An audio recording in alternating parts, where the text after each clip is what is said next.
This moment, it was supposed to take place on the Gotham Bridge, or the old water reserve, or Jerry's abandoned circus, televised for millions to see. It wasn't supposed to end like this. What do you want?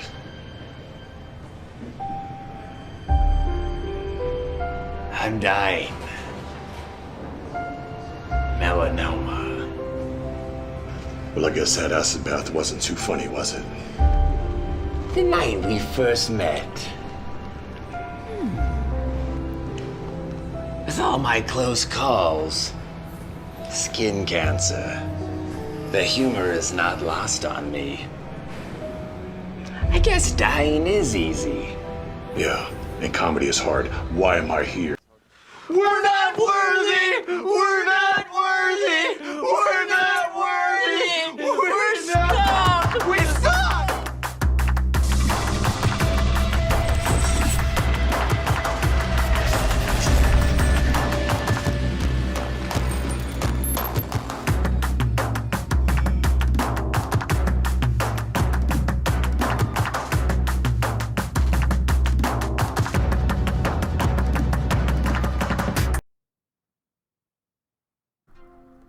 Hello everybody, I am the Bug, and welcome to another episode of Buggy Reviews. We are going to be doing a first for the channel. We are going to be reviewing a fan film.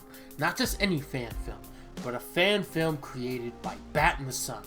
Batman, Dying is Easy. Now, as I just said, this was created by Bat in the Sun. If you are familiar with them, then you've no doubt heard of their Superpower Beatdown series.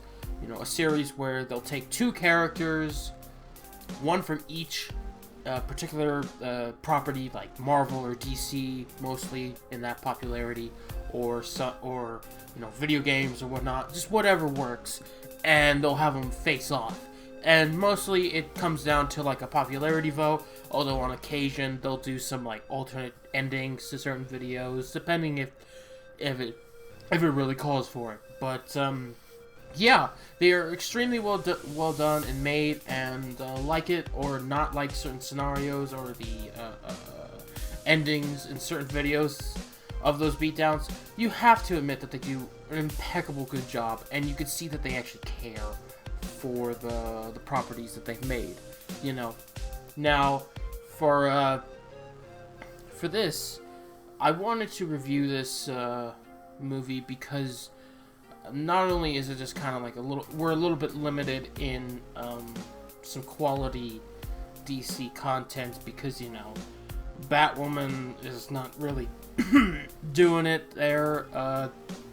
Superman and Lois is looking good. Flash is not quite as what it used to be. Black Lightning and Supergirl, they only got one more season in the tank and then they're gone. Green Arrow's been gone for a while.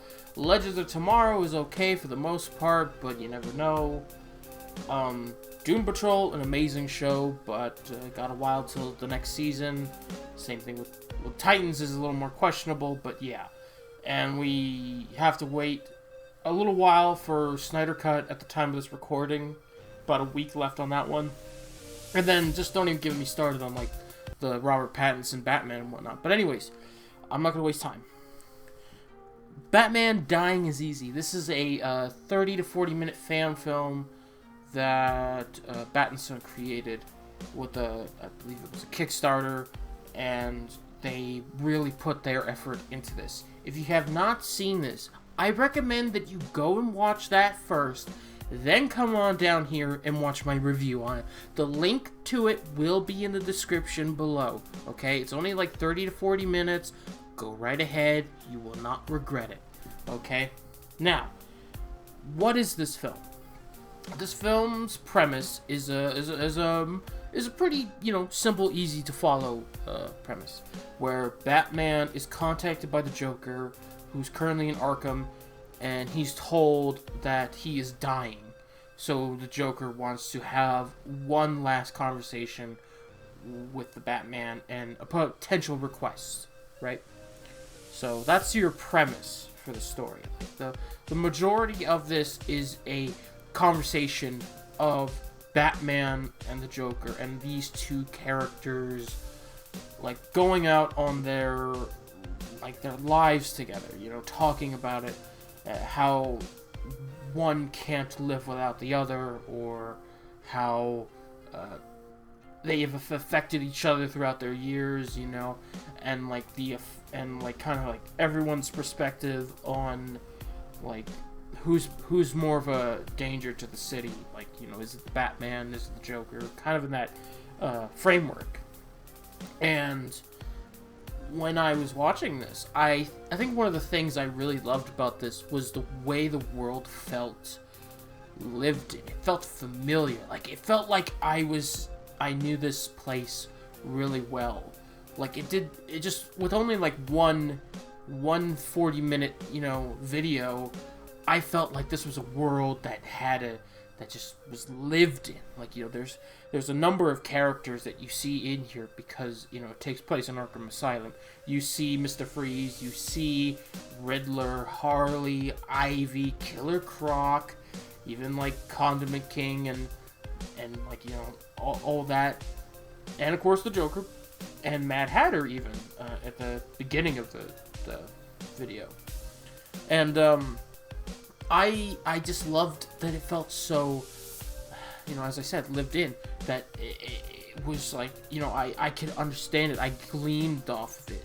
Like, it's like, okay, I know what this is. Like, it's a world with history and knowledge, and you could feel it kind of written in there, like ingrained into the fabric, you know. And another thing that I did enjoy was just the performances. You know, Kevin Porter, who plays Batman in this fan film, and also done Batman in a couple of other videos of Bat and Son stuff. You know, he is an impeccable actor, and I think he does extraordinarily well to playing Batman here. You know, he has like that tone, you know, that stature, that form. You know, when I see him do his fight scene at the very beginning, you know, I see this like this strong force, this pure force of nature just approaching you, and just he's going to plow right through you, like, and given for what it is, like as a fan film, it's very impeccable of doing a really good like bit of action there with what they could do. You know, it's not like in Dawn of Justice with like Ben Affleck leaping all over the place, you know, because it's like, you have to realize it's a fan film. They can't do everything that a normal movie can. But I think that helps it out even more in a sense, because it's like when you see what they can do with what they have, how they get creative with what they can do and what they can't, and what their limitations are, it makes anything they do, you know, that much more interesting. You know, it's like it shows. And what also shows is a passion and a love for this. These are the Kevin Porter, Aaron Shokin, who's like the head guy of Bat and Son, and also played like the Joker and Nightwing in various like projects here. He is someone, he and Kevin Porter and among others that they have in that group, they love the characters. They love the properties. They love the stories that are told. You know, these are people who care, who put like painstakingly leveled, detailed, you know, things into their projects. Like the suit for Batman is just, it's perfectly stylized. It fits their world. This is their take. This is what they want their Batman to look like. This is what they want, you know, other characters to look like, you know, and it's just like, and honestly, it makes you just go, why can't these guys be there making the official stuff, you know, because it's like, I want people like this. I want people who care, who read the comics, who've read the stories, who are familiar with these characters as we are, because as fans, we tend to have a little more connection to this material. And to see it just shown on display is just beautiful.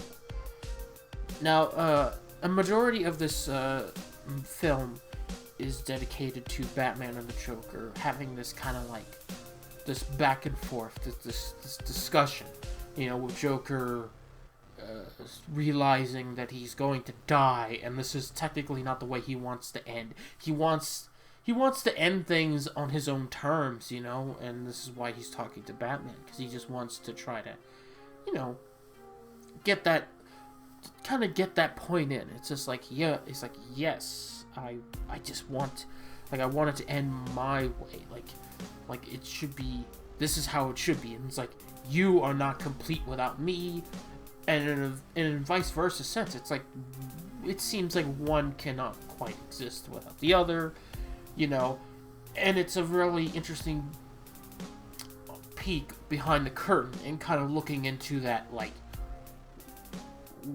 kind of how obsessed they can be with one another and the effect that they have. It's like, it's not just Batman who has to deal with an obsessiveness with Joker, but it's also the Joker and what he would have to get out of having Batman as his enemy, you know, and all these little things, you know.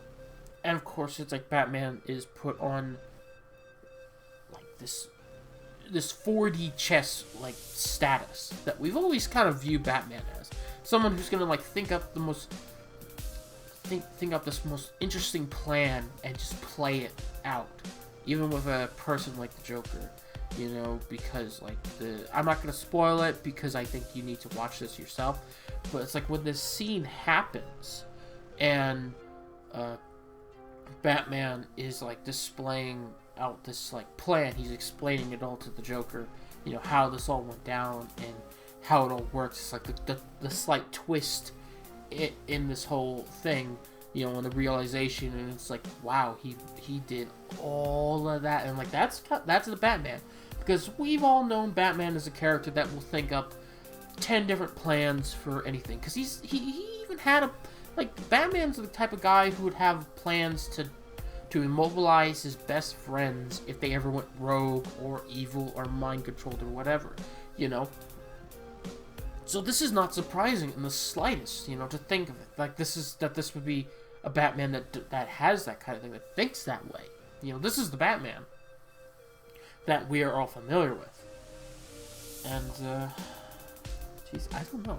There's not really much like if you really want me to say a negative, I just can't quite put one up there, because it's like, what criticism could I put up? What, not enough time? Well, I think they had enough time for what they wanted to do. Like, it was a Batman story, you know, had a good fight scene, had good suits, good design, good set dressing, had a couple of pretty prominent names in there of you know, Doug Jones playing as the Riddler, which I thought, ooh, wow, that was very interesting. You know, Kevin Porter and Aaron Shokin, I'm pronouncing his name wrong. I don't know. Aaron. It's Kevin and Aaron. They done a stellar performance, you know, and it shows not only in just how well they've been playing these characters for years, I think, actually, in their projects, but you know, them having that love for their characters here, you know, displaying their talent and passion in it. And that's a key thing. Passion. I could feel it in here. They care.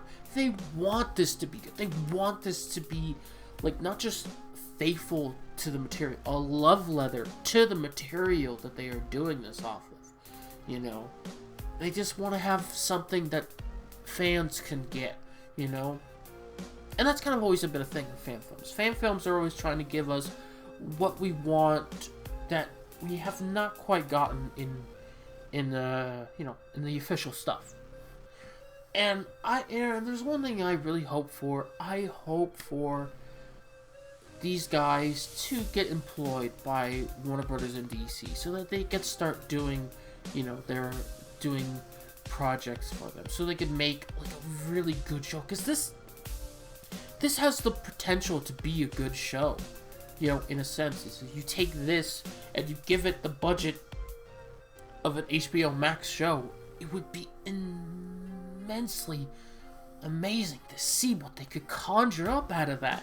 You know, hell, they're making a show based off the cops in the Robert Pattinson Batman movie.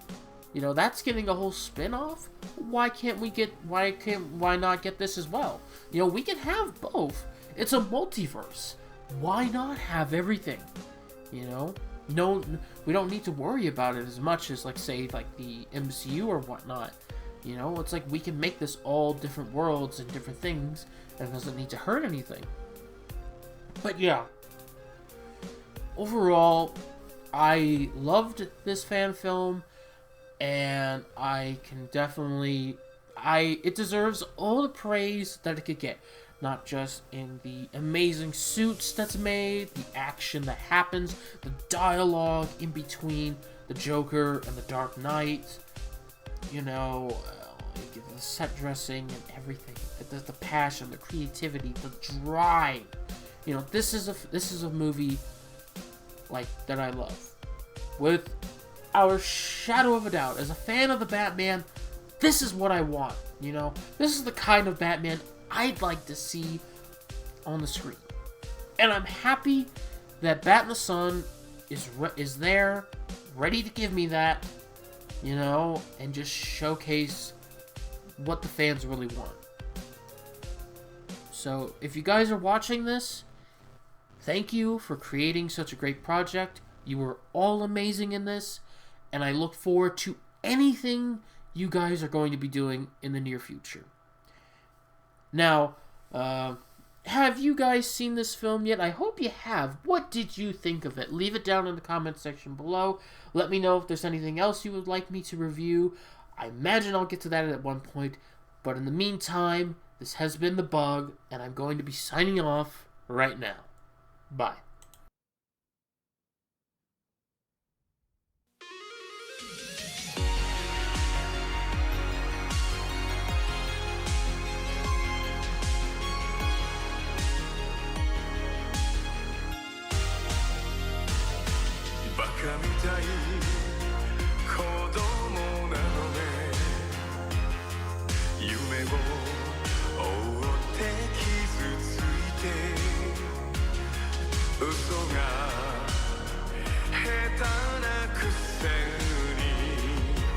笑えない笑顔を見せた